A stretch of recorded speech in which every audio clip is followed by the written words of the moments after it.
Fidèles auditeurs de Radio Djina, bonjour et bienvenue dans ce nouveau numéro de votre émission EMU.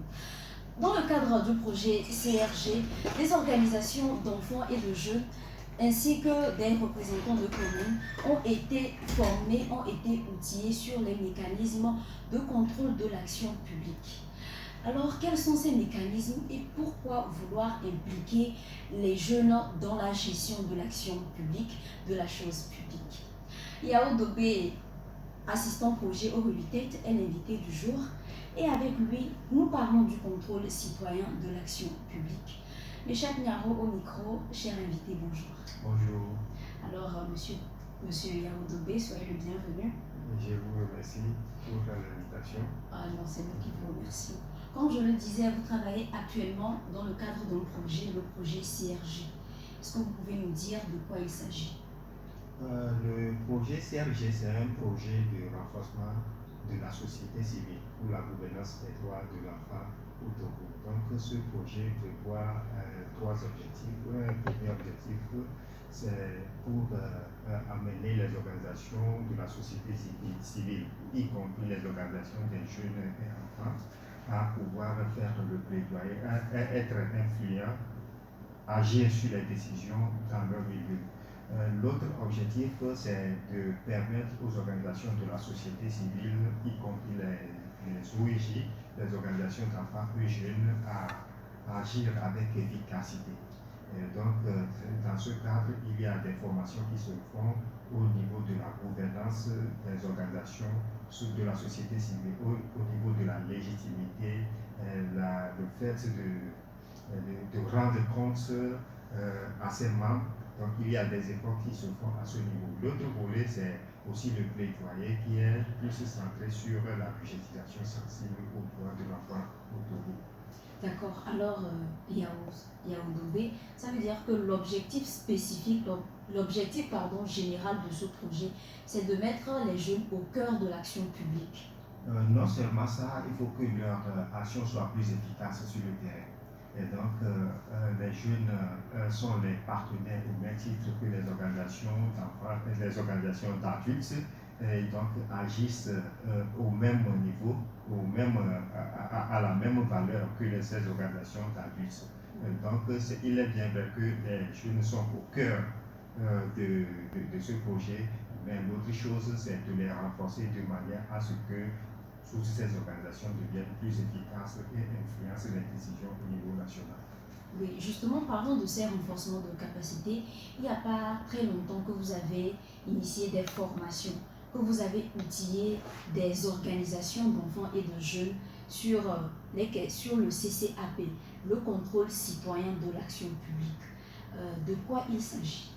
Bon, au fait, ce n'est pas seulement les jeunes qu'on a formés sur le contrôle citoyen de l'action publique. Il y a aussi les responsables des communes, de manière à pouvoir harmoniser les compréhensions en termes de CCAP, de contrôle citoyen de l'action publique. Et ceci veut dire que dans le futur, les jeunes qui sont membres des organisations, de leur organisation, viendront vers ces élus locaux, ces responsables des communes, pour faire ce contrôle-là. Donc, c'est déjà une fois pour leur faciliter les échanges. Bon, donc, si je reviens à la question, il s'agit de donner ces capacités, permettre à ces jeunes et enfants d'avoir cette attitude d'aller vers leur commune et d'observer sur les insuffisances, déjà dans la commune, les insuffisances en termes de citoyenneté et maintenant agir par rapport à ces informations de manière à pouvoir amener tous les acteurs de la commune à jouer son rôle de citoyen. Quelles peuvent être les insuffisances de citoyenneté? Bon, les insuffisances, c'est par rapport aux droits que nous confère la législation. Donc, dans notre constitution, il y a ce droit de citoyen qui est là comme un droit, une valeur à tout le monde et chacun doit jouir de ces droits-là. Et donc, contrairement par rapport aux droits, donc chaque citoyen a le devoir de se comporter de se comporter de manière citoyenne. C'est-à-dire, par exemple, la loi prévoit que les citoyens sont éligibles et peuvent élire d'autres personnes pour leur représenter dans les prises de décision. Le droit de vote. Le droit de vote. Donc c'est déjà un des droits. Si ce droit existe dans une république comme le Togo, comme celle du Togo, ce qui veut dire que chaque citoyen a ce droit de participer au vote, de participer à la gestion des affaires publiques. Donc, si je ne participe pas à ça, ça veut dire que je ne joue pas mon rôle de citoyen. Donc, bref. C'est ce genre d'insuffisance-là que ces jeunes sont censés relever dans leur environnement, dans leur localité. Oui, bon, ce n'est pas seulement les jeunes, même nous les adultes. Parce que quand on parle de contrôle citoyen de l'action publique, c'est ce qui est relatif au pouvoir. Donc, ce qui veut dire que nous devons participer. Nous devons participer à la jouissance des droits civiques et politiques. Et par rapport à ça, nous n'avons pas seulement notre droit de participer ou bien d'intervenir sur des questions qui nous concernent. Nous avons aussi cette possibilité de demander au gouvernement, c'est-à-dire au gouvernement ou bien au gouvernement local, de répondre ou bien de nous rendre compte des décisions qu'ils ont prises en faveur des enfants ou bien de la population de manière générale. D'accord. Avant de revenir dans le vif du sujet, qui parle bien sûr du contrôle citoyen de l'action publique, c'est qui on qualifie, quel individu qualifie-t-on de citoyen? Qui est considéré comme citoyen? La citoyenneté, c'est par rapport à la nation. Vous savez que quand on parle de nation, on parle de territoire. Oui. On parle de population. Donc, si je fais partie d'un territoire donné, et je suis d'abord citoyen, ce qui est reconnu par la loi. Et donc, je deviens citoyen de ce pays-là. C'est juste par rapport à la nationalité. Bon, le citoyen a droit à la nationalité. C'est l'un de ses premiers droits d'ailleurs pour appartenir à un pays. Donc, par rapport à ça, j'ai cette possibilité de participer à toutes les décisions, à toutes les activités qui concernent le développement de notre pays. Est-ce à dire que seules les personnes, les individus disposant d'une nationalité peuvent exercer un contrôle sur la gestion des biens publics? Oui, ici nous parlons de citoyenneté. Oui. Je suis membre de la cité et cette cité me garantit des droits et des devoirs. Donc c'est par rapport à ça que j'agis. Si nous prenons peut-être quelqu'un d'autre, un Béninois qui vient au Togo, bon, lui, le droit togolais n'est pas celui du Bénin. Le droit citoyen, je parle du droit citoyen, je ne parle pas des droits de l'homme, des droits humains de manière générale, mais le droit à la citoyenneté du Togo au Togo ne lui est pas applicable. Ne lui est pas applicable. Voilà, donc je dois d'abord appartenir à mon pays, à ma nationalité, et je dois avoir ma nationalité togolaise avant d'agir comme un citoyen togolais. D'accord. Alors, on va revenir à cette notion de contrôle. Concrètement, lorsqu'on parle de contrôle citoyen de l'action publique, à quoi cela fait référence? Il s'agit de faire quoi concrètement? Bon, je le disais tantôt que si on parle de contrôle citoyen, il y a question de pouvoir. Oui. Les questions de pouvoir, c'est-à-dire des problèmes qui sont liés au pouvoir. Donc, le citoyen n'a pas seulement cette capacité de se prononcer sur un ou deux problèmes, mais il a cette capacité-là de demander compte au gouvernement, c'est-à-dire au gouvernement local, au gouvernement de l'État, au niveau central. Nous avons cette capacité-là de leur demander de compte. Est-ce que c'est possible de demander? Comment est-ce qu'on va demander des comptes? Oui, demander des comptes, ça veut dire que nous devons avoir, disons, des attitudes plus scientifiques. C'est-à-dire c'est des comportements que nous devons. On ne doit pas aller en gendarme, demander, dire peut-être au maire, monsieur le maire, vous avez fait telle chose, rendez-nous compte. Donc ça c'est d'aller d'une manière gendarme. Ce n'est pas de cette manière que donc ce n'est pas de cette manière-là que je parle. Bon, donc si nous constatons que dans une commune ou bien dans un pays, il y a des insuffisances. Ce que révèle la loi en termes, je prends juste l'exemple, disons, quand ceux qui délivrent les services, bon c'est juste un exemple, ceux qui délivrent le service, si je prends au niveau de ce qui est l'état civil, au niveau de l'état civil, ils sont censés être au service à 7 heures, faire un repos à midi et commencer à 14h30 et terminer à 17h. Bon, par exemple, si ceux-là ne respectent pas ces droits, c'est-à-dire le temps consacré au travail, alors que les citoyens viennent les manquer pour jouir de leur droit d'avoir leur acte de naissance, ça veut dire que c'est déjà un problème de citoyenneté. Ça pose un problème de citoyenneté. Donc il faut revoir. Le citoyen vient alors que le personnel en question est recruté pour ce projet-là. La commune, peut-être l'État, le paie par rapport au service qu'il délivre à la population. Mais la population vient ne le trouve pas au moment où il devrait être au service. Donc ça pose un problème de citoyenneté. Donc ce qui veut dire que si j'observe cela, par exemple au niveau de notre pays, je peux quand même documenter cela. Documenter, c'est-à-dire m'informer plus par rapport à ce qui ne va pas et maintenant faire ressortir ce problème-là et attirer l'attention de l'État, l'attention du maire sur ce fait pour que le maire ou bien l'État puisse agir, corriger cette imperfection-là au niveau de son service. Oui, puisqu'on parle de services publics, Yaoundé, quelles sont les institutions qui sont touchées, qui sont ciblées par ce contrôle? Bon, au fait, l'État même prévoit des institutions pour ce contrôle-là. Si nous sommes au niveau de l'État, je peux parler de la Cour des comptes.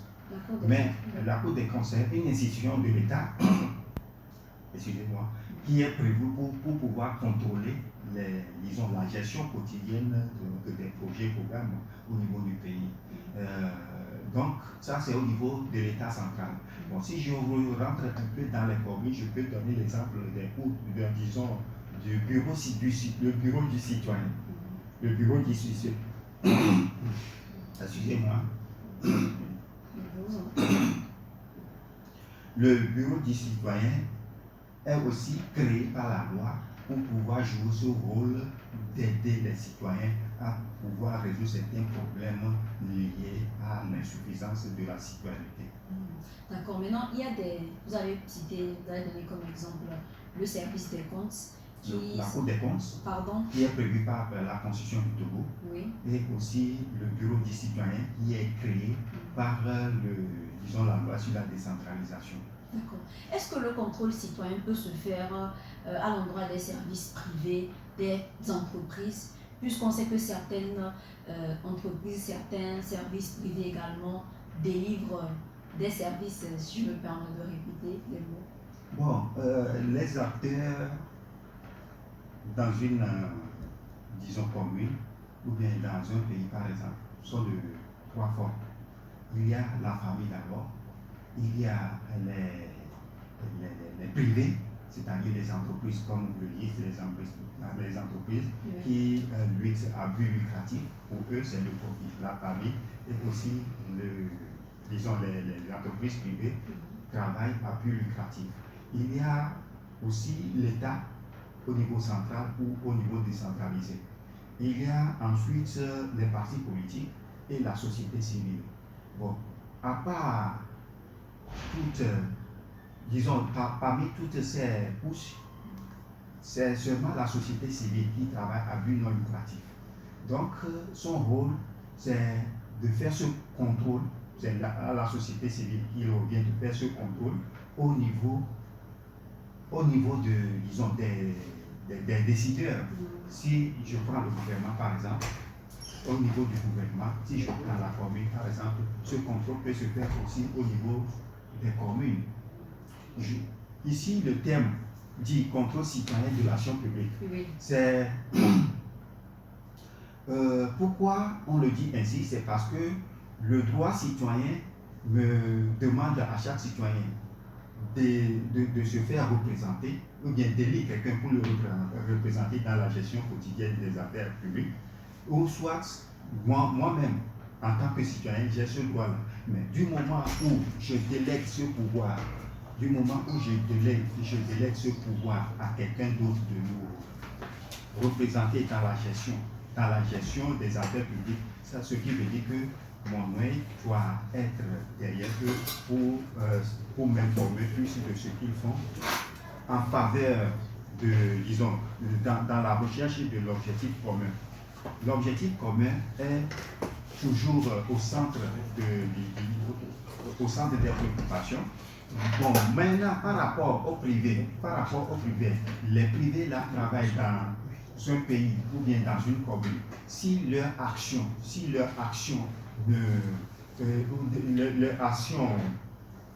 détruit peut-être, crée des dommages dans la communauté, ce qui veut dire que mon rôle aussi en tant que citoyen, c'est de faire des investigations pour relever là où il y a le problème et aller échanger avec les décideurs, le maire ou bien l'État au niveau central, de manière à amener l'entreprise là à pourvoir ses responsabilités sociales.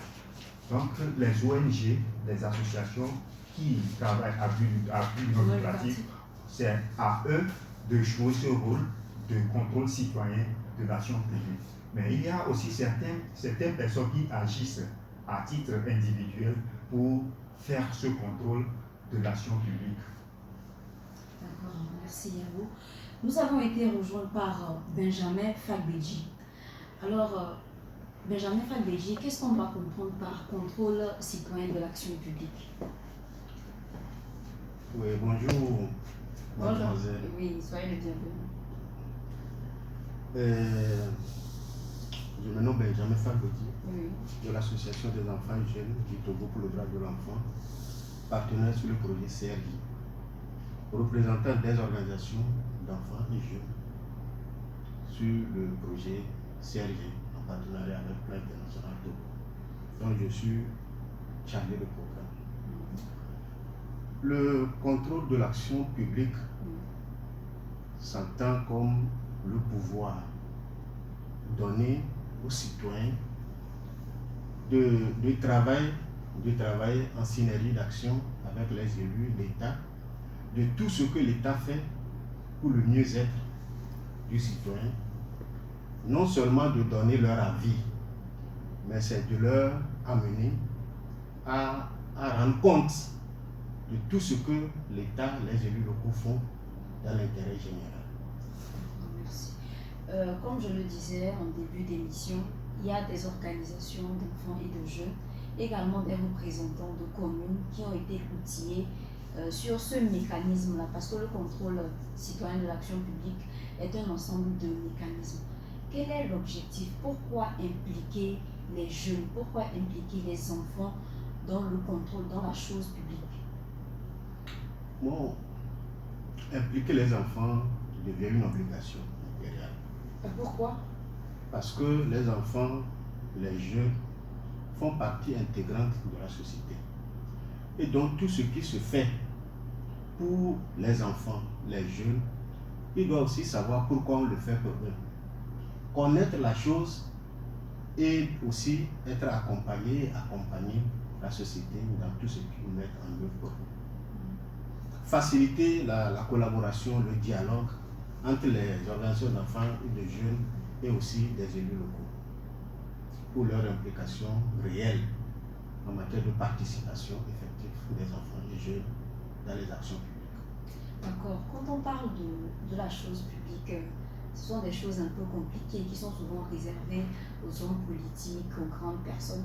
Est-ce que les jeunes arrivent vraiment à comprendre? Lorsque vous avez fait les formations, ils arrivaient à comprendre, à s'imbiber de ces mécanismes? Oui. Avant, le constat était qu'il y a eu une méconnaissance des droits, des devoirs de ces enfants et des jeunes en matière de la chose publique. Pourquoi on le dit? Il y a des programmes, il y a des projets qui sont élaborés dans l'intérêt général, y compris l'intérêt des enfants et des jeunes. Mais ils ne le savent pas. Pourquoi on le fait, combien, qui fait, quelle durée le projet, le programme doit durer, et quel pourrait être l'impact effectif pour vraiment, dans le compte des enfants et des jeunes, ils ne le savent pas.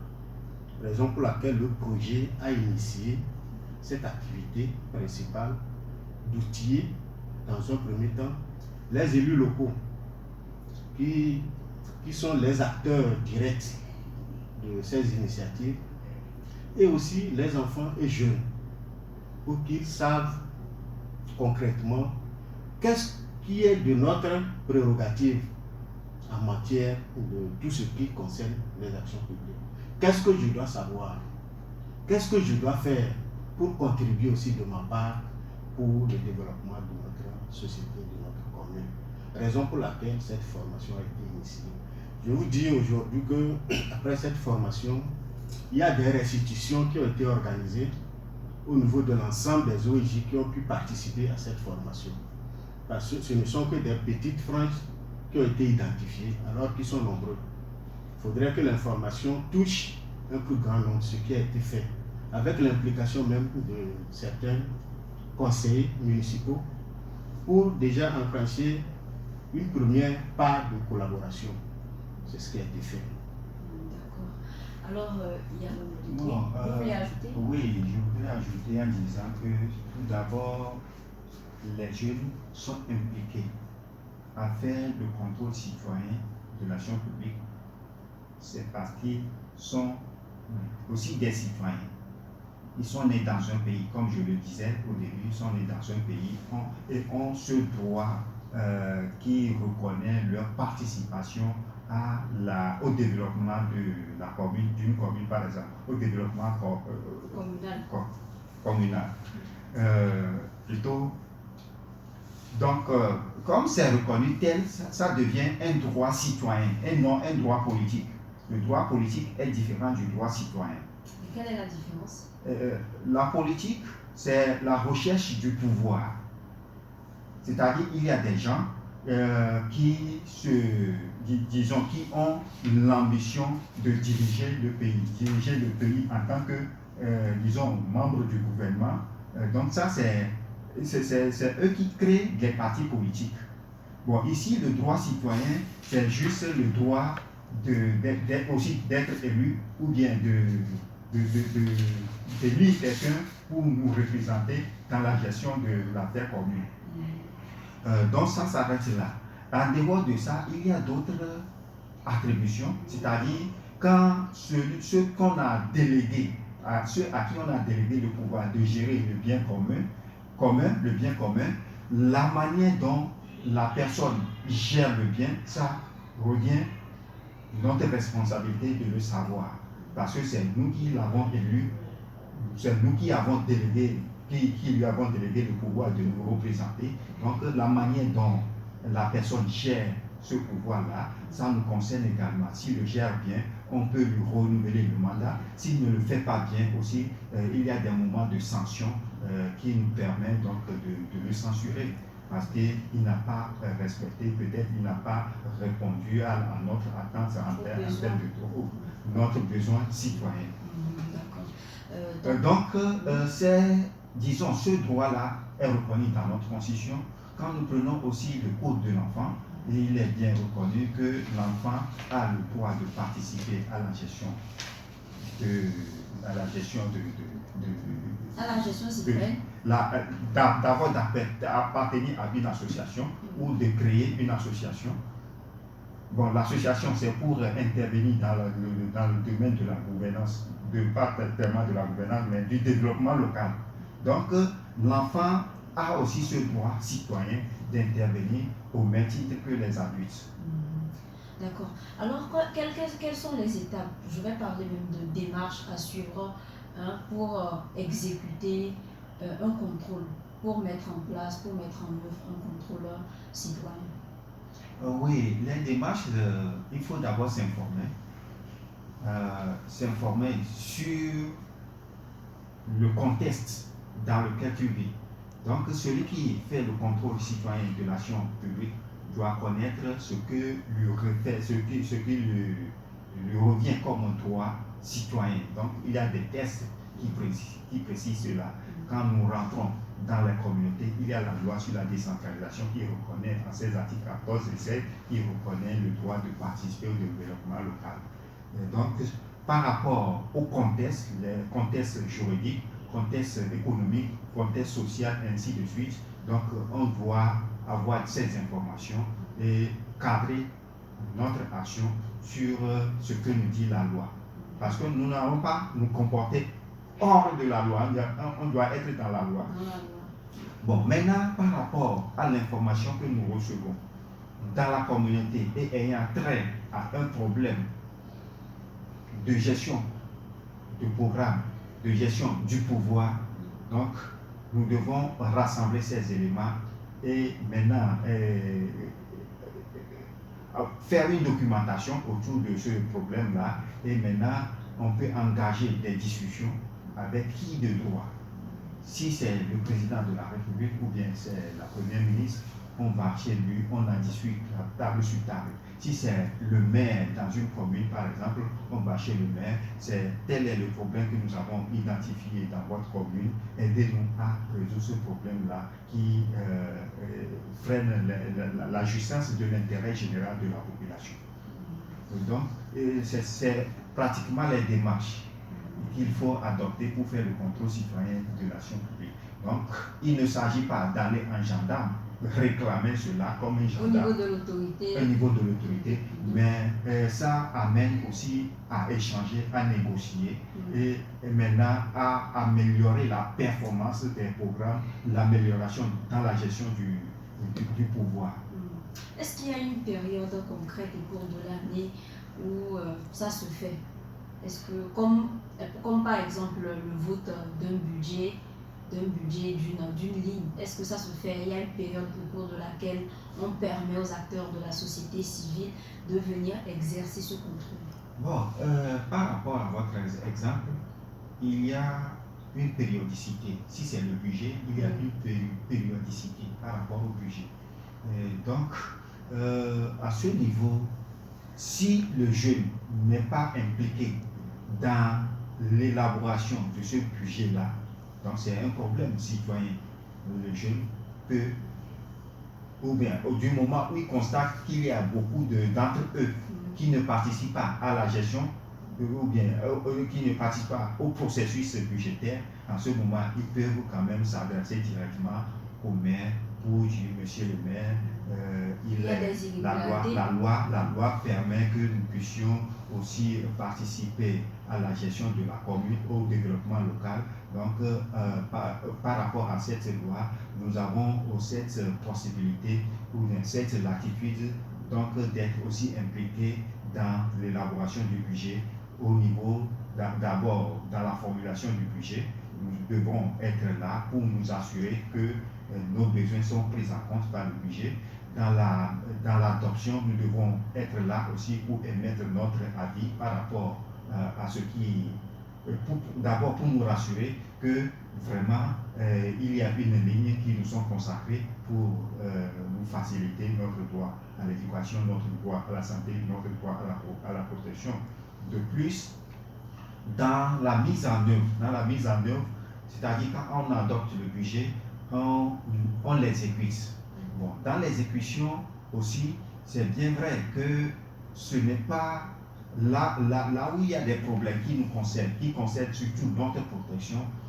C'est nous qui vivons ces problèmes de violence. Donc, il nous revient en premier plan donc d'aider la commune à sensibiliser nos pères, nos mères, à sensibiliser toutes les couches de la société pour que les violences auxquelles sont victimes les enfants puissent être réduites.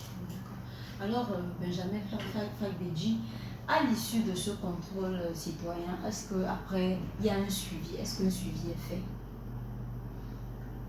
Bon, le contrôle, on n'a pas encore fait un contrôle, mais les acteurs et les citoyens ont été renforcés, ont été outillés pour savoir ce que c'est et ce qui les attend dans les jours à venir en matière le contrôle citoyen de l'action publique. Actuellement, il y a un projet pour les organisations d'enfants et de jeunes.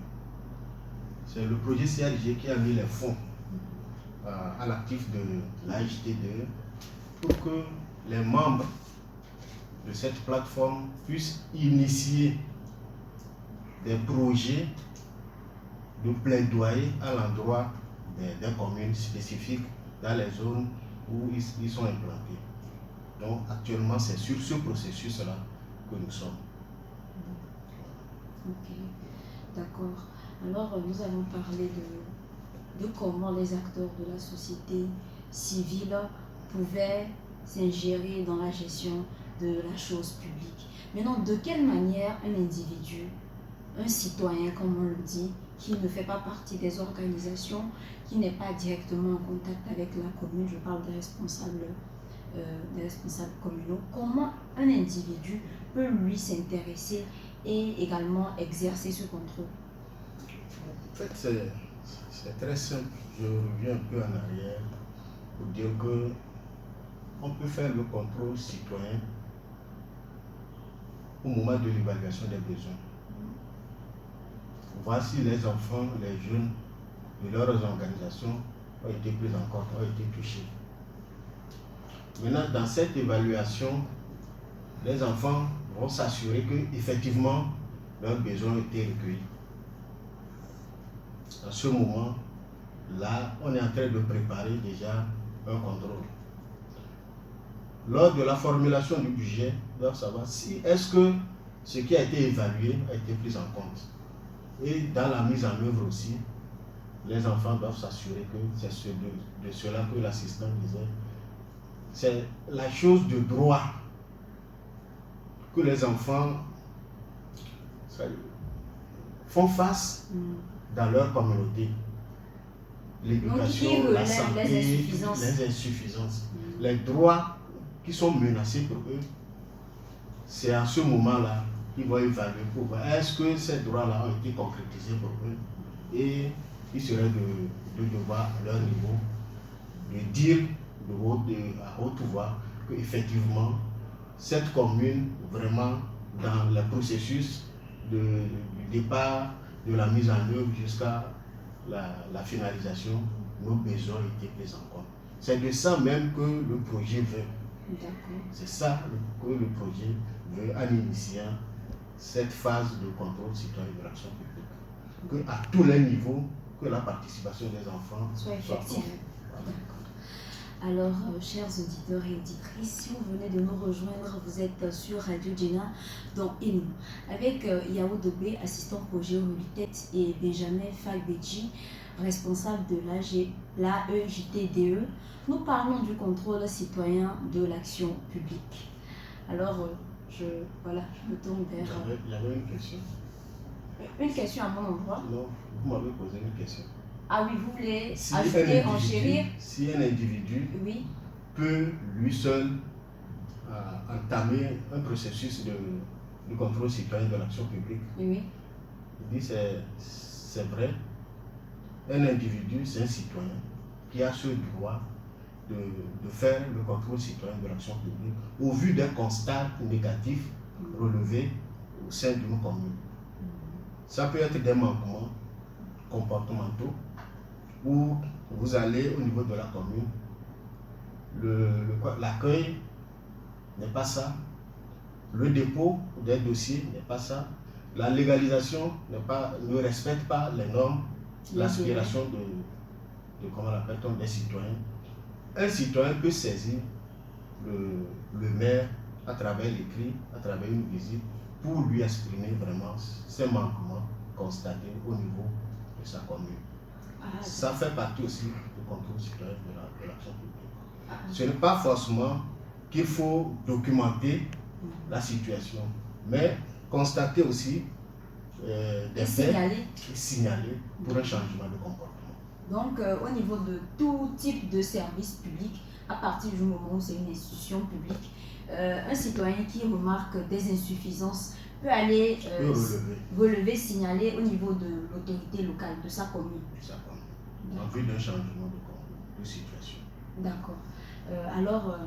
Également, monsieur Yann voulait ajouter. Oui, c'est pour dire que quand on parle de l'intérêt, disons, du contrôle citoyen de l'action publique, il y a d'abord l'autorité locale qui est là, ou l'autorité centrale qui est là.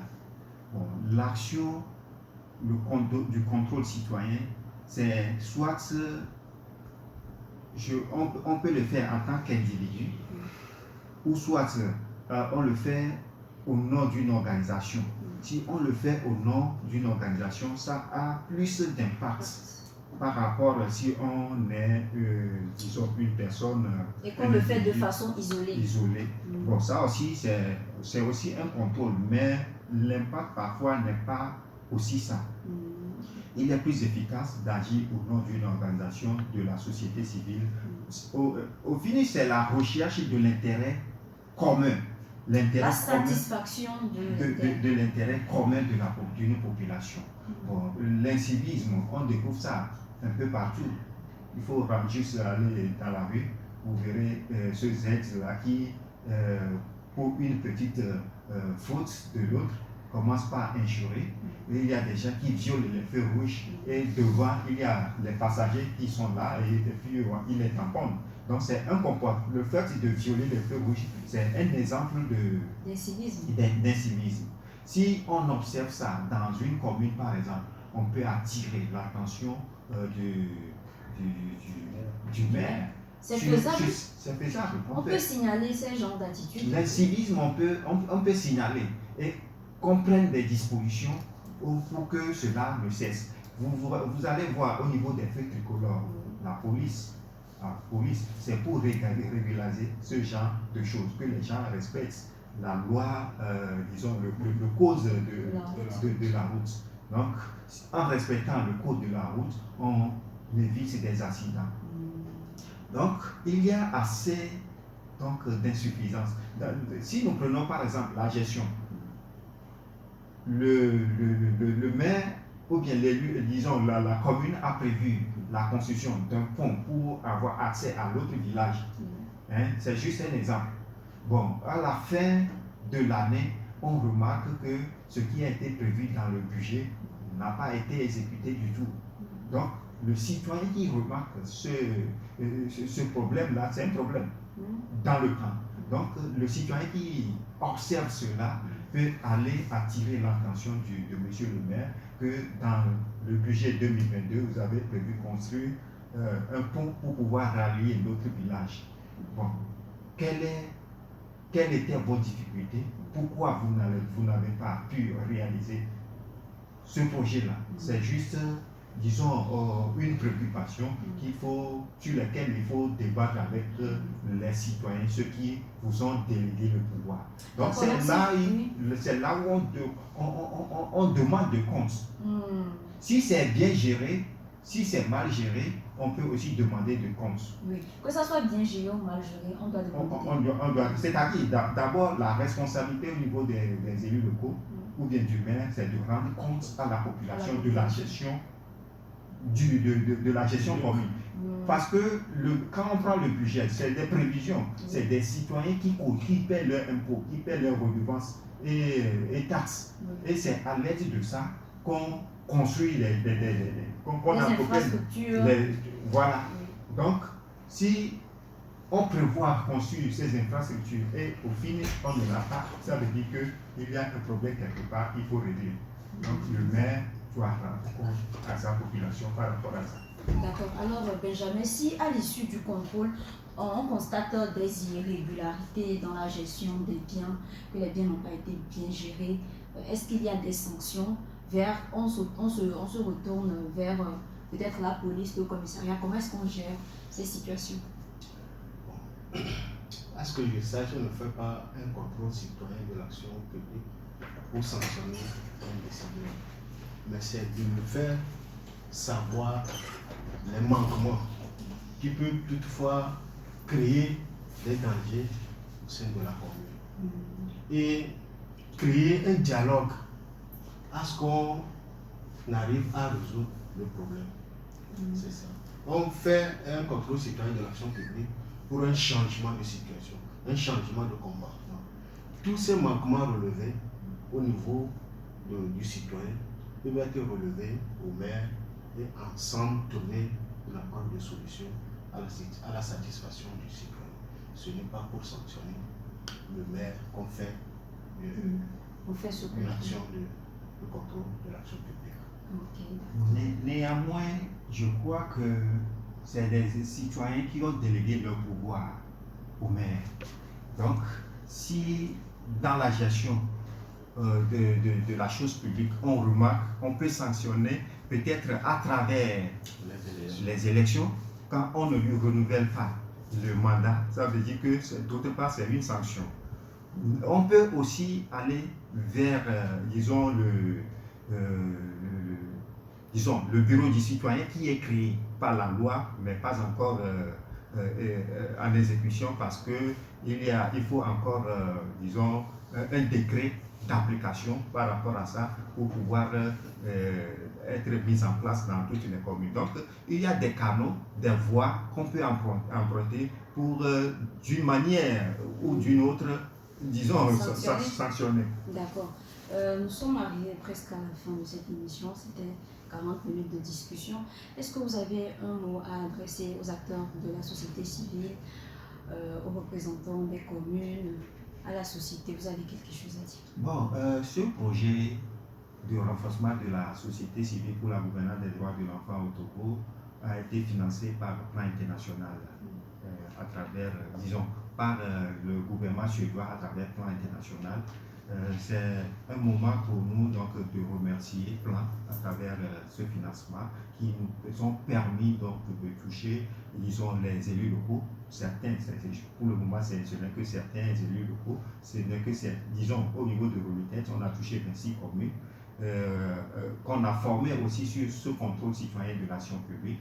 Donc, disons, le terme même apparemment est nouveau pour la société civile de manière générale.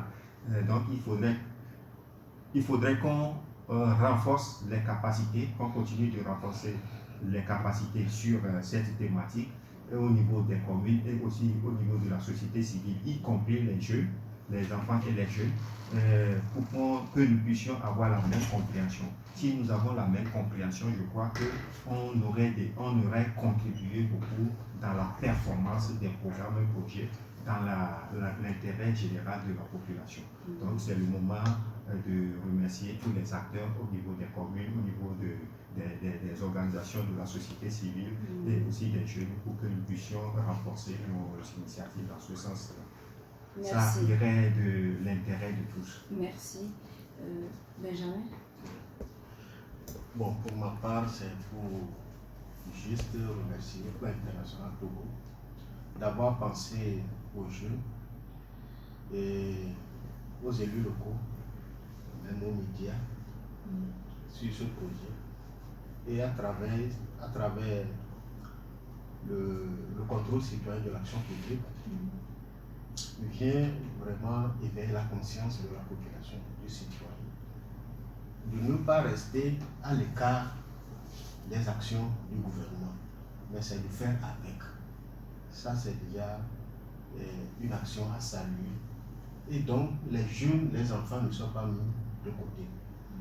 Donc, au jour d'aujourd'hui, les actions du contrôle de l'action publique, les enfants et les jeunes aussi savent à travers les formations, les renforcements de capacités, qu'ils doivent aussi, ils ont leur part de responsabilité dans ces actions. Et donc, ils doivent aller avec, faire avec. Donc, c'est le lieu de remercier le Plan International et ses partenaires Rolutet, Fonto, Fodex et vraiment la coordinatrice Sambou Emily d'être aux côtés des enfants et jeunes pour vraiment renforcer leurs capacités. D'accord. Merci Benjamin, merci Yao Dobé, merci chers invités d'avoir choisi Radio Djina. Eh bien, chers auditeurs et auditrices de Radio Djina, nous sommes arrivés à la fin de cette émission. Aujourd'hui, avec les invités, Benjamin Fagbeti, responsable AEJTDE, et Yao Dobé, assistant projet au Rolutet, nous avons parlé du contrôle citoyen de l'action publique. On se donne rendez-vous le mardi prochain à la même heure pour un nouveau numéro de votre émission. Et nous, d'ici là, portez-vous bien et à très vite.